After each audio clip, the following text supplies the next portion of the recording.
Live now to Hong Kong, CNN's Kristie Lu Stout. This was quite the announcement from both these leaders. What does this actually mean for the alliance and for North Korea? And it's not just one nuclear submarine. There's going to be a whole lot of them docking in South Korea.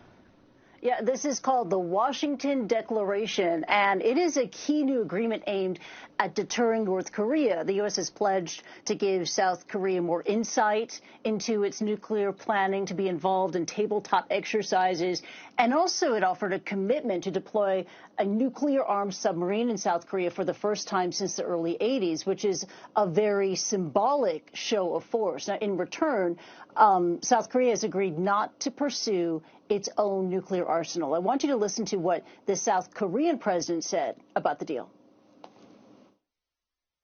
President Biden has reaffirmed his ironclad commitment to extended deterrence toward the Republic of Korea.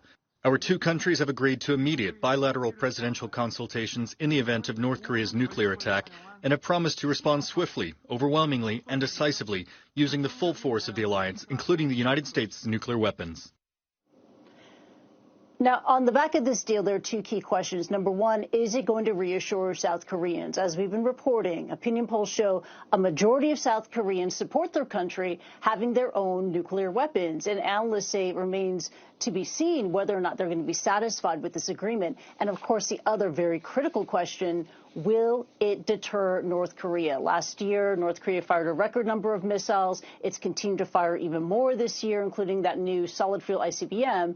Biden did repeat the U.S. offer to North Korea to hold talks about its weapons program, but he also offered that stark warning to North Korea, vowing the end of whatever regime that launches a nuclear attack on the U.S. or its allies. And we are awaiting comment from Pyongyang. Now, the two leaders, I should add, they also announced deals on cybersecurity, on EVs and batteries, as well as economic investment.